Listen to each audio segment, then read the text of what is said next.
Hello बच्चों, आज हम पढ़ने जा रहे हैं समष्टि अर्थशास्त्र का प्रथम अध्याय आय इनकम। इसको हम कहते हैं इनकम। इसको हम पढ़ेंगे। इसकी प्रस्तावना है मानव की असीमित आवर्ती आवश्यकताओं में उत्पादन प्रक्रिया को सतत प्रक्रिया बना दिया जाए। इस प्रक्रिया में भूमि, श्रम, पूंजी, उद्यम जैसे विभिन्न उत्पादन संबंधी संयोग उस वस्तु और सेवाओं का उत्पादन किया जाता है। मतलब इसमें कई सारी सेवाएं और पूंजी का उत्पादन किया जाता है, भूमि, श्रम और उससे जिससे हमारी इनकम जनरेट होती है। बेसिकली इसमें हमने बात की इनकम जनरेशन की।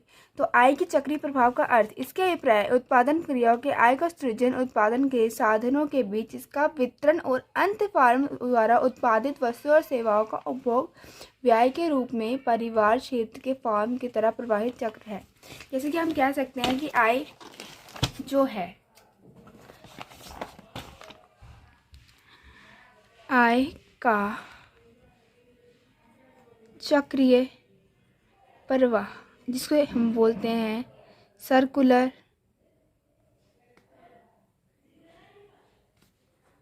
Flow of income. इसके अंदर हमने जब भी जाना इसका अर्थ हमने जाना कि उत्पादन और विवरण के अंत में फर्म द्वारा उत्पादित वस्तु और सेवाओं का उपभोग व्यय के रूप में परिवार, क्षेत्र और फर्म की तरफ से काफ़ी प्रभावी चक्र है।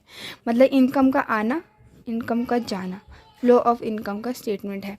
इसके हम चरण जो हम करेंगे अभी तक जैसे होते हैं, इसके चरण में जो जाते हैं उत्पादन चरण,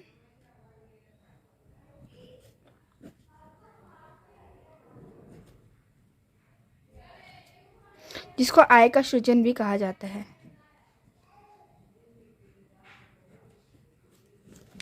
दूसरा भी जाते हैं आय के चरण में।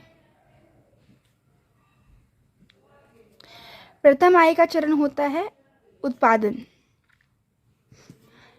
जिसको आय का सृजन कहते हैं। दूसरा आय का वितरण, पैसों का बांटना।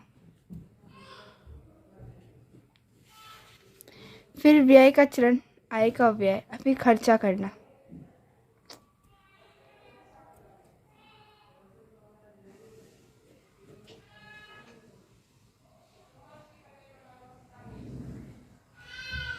वैसे देखा जाए आय के तीन चरण होते हैं, उत्पादन चरण, आय चरण, व्यय चरण। मतलब पैसों को बनाना, पैसों को लाना, पैसों को खर्च करना, फिर पैसों को लाना, पैसों को बनाना और पैसों को खर्च करना। ठीक है। इसमें हम अब इसके अंदर आता है दो, स्टॉक और प्रवाह, जिसको इंग्लिश में स्टॉक एंड फ्लो कहते हैं।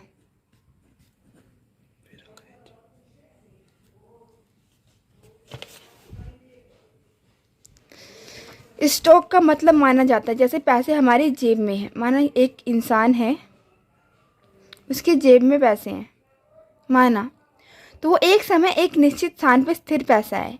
ठीक है। उदाहरण के लिए 31 जनवरी 2019 को गोदाम में वस्तुओं का स्टॉक था। इसका अभिप्राय है कि स्टॉक चारों का समय काल नहीं होता। स्टॉक चर के कुछ और उदाहरण है राष्ट्रीय उत्पत्ति, राष्ट्रीय पूंजी, मुद्रा आदि। वहीं प्रवाह मतलब ऐसा जिसमें पैसों का हाथ से एक हाथ में पैसे आए, दूसरे हाथ में पैसे गए। प्रवाह का चरण का अभिप्राय है उस चरण से होता है जिसमें समय अवधि पर मापा जाता है। मतलब समय देखा जाता है कि इस समय आया, इस समय गया। जैसे जनवरी 2019 में वस्तुओं का उत्पादन वर्ष 2018 पर जन्म दर वर्ष 18 के आय और प्रवाह के उदाहरण है। अभिप्राय के लिए प्रवाह चरणों का समयकाल होता है क्योंकि इस समय अवधि में मापा जाता है। एक समय पैसों का आना और जाना उसे फ्लो ऑफ इनकम कहते हैं। एक समय पैसे रुके रहना उसे स्टॉक ऑफ इनकम कहते हैं। ठीक है। अब स्टॉक और अब हम करेंगे इन दोनों के बीच अंतर, किसके प्रभाव और स्टॉक के बीच में अंतर करेंगे। तो स्टॉक में क्या होता है, ये स्टॉक चर का अभिप्राय यह चार चर से है जो एक निश्चित बिंदु पर मापा जाता है। मतलब एक टाइम पे जहाँ पे होगा पैसा उसे स्टॉक कहेंगे। वही समयकाल, इससे कोई समयकाल नहीं होता। चौथा है यह एक स्थैतिक अवधारणा है। उदाहरण के लिए भारत की जनसंख्या, मुद्रा आपूर्ति, राष्ट्रीय उत्पत्ति। वही प्रवाह के लिए प्रवाह चर एक अभिप्राय उस चर से है जो एक समय अवधि में मापा जाता है। मतलब इनका समयकाल होता है। तीसरा, यह एक गतिशील अवधारणा है। इसको हम बुक में देखा जाए तो हमें पता चल जाएगा कि स्टॉक के अंतर आधार है अर्थ। स्टॉक चर का अभिप्राय उस चर से है जो एक निश्चित समय बिंदु मापा जाता है। वहीं प्रवाह चर प्रवाह चर के विवरण उस चर से है जो एक समय अवधि मापा जाता है। वही समय काल नहीं होता, इसमें समय काल होता है। ये स्थैतिक है, ये गतिशील है। उसके उदाहरण को निम्नलिखित करते हैं, आप स्क्रीनशॉट ले लीजिएगा। वही चक्रवृद्धि प्रवाह के प्रकार। चक्रवृद्धि प्रवाह दो प्रकार की होती है, एक वास्तविक और मुद्रा प्रवाह। वास्तविक मुद्रा रियल मनी, मुद्रा प्रवाह मनी फ्लो। ठीक है, वास्तविक मनी इस प्रकार होती है, जो भौतिक प्रवाह के नाम से भी जाता है, वही मौद्रिक को मनी फ्लो मौद्रिक कहते हैं। नाम का प्रवाह भी कहा जाता है, यानी कि मौद्रिक प्रवाह को नाम का प्रवाह भी कहा जाएगा, वास्तविक प्रवाह को भौतिक प्रवाह भी कहा जाएगा। इसका चार्ट ये है, साधन के सेवाएं वस्तुओं का सेवन। साधन सेवाएं वस्तुओं का सेवन, जब फार्म में जाता है, फार्म से परिवार में आता है। Okay, then fine. वास्तविक और मौद्रिक के कुछ अंतर है, इसके आप स्क्रीनशॉट ले लीजिएगा। आधार, यह फॉर्म और परिवारों के बीच वस्तु और सेवाओं का प्रवाह। यह फॉर्म और परिवारों के बीच मुद्रा का प्रवाह। इसमें वस्तु और सेवाओं का विनिमय होता है, इसमें मुद्रा का विनिमय होता है। इसमें वस्तु प्रवाह दोनों का विनिमय होता है, पर इसमें सिर्फ मुद्रा का ही होता है। पैसे दिए और पैसे लिए, पर इसमें क्या होता है, पैसा दिया और सेवा सर्विस ली। वही इसमें पैसे दिए पैसे लिए, इसमें सर्विस लिए और पैसे दिए। वस्तु और सेवाओं के विनिमय की कुछ प्रणाली को समस्या ही कहते हैं। मौद्रिक प्रवाह में ऐसी कोई समस्या नहीं होती, इसे भौतिक प्रवाह के नाम से भी जाना जाता है। इसे नाम के प्रवाह से भी जाना जाता है। इसे भौतिक प्रवाह, इसे नाम के प्रवाह से जाना जाता है। सिंपल। एक सरल अर्थशास्त्र चक्रीय प्रवाह, द्वितीय क्षेत्र। अब देखते हैं एक सरल अर्थशास्त्र चक्रीय प्रवाह होता क्या है, जिस द्वितीय क्षेत्र का अर्थशास्त्र भी कहा जाता है। एक सरल अर्थशास्त्र दो क्षेत्र जैसे कि परिवार क्षेत्र और फॉर्म क्षेत्र अस्तित्व मानी जाती है। इसके विषय सरल बनाने के लिए हम कुछ मान्य ले लेते हैं। कुछ मान्यता यह है कि अर्थशास्त्र अर्थव्यवस्था में केवल दो क्षेत्र हैं, परिवार और फॉर्म। परिवार और फॉर्म। उपभोग में व्यय आता है, सर्विस जाती है। वहीं पैसा आया पैसा गया। इसमें हम सेवाओं का लेते हैं, पैसा देते हैं। इसमें पैसा लेते हैं, पैसा देते हैं। सिंपल सी बात। वहीं अर्थशास्त्र में केवल दो होते हैं, परिवार फॉर्म। इसका अभिप्राय है सरकारी व विदेशी क्षेत्र नहीं होता।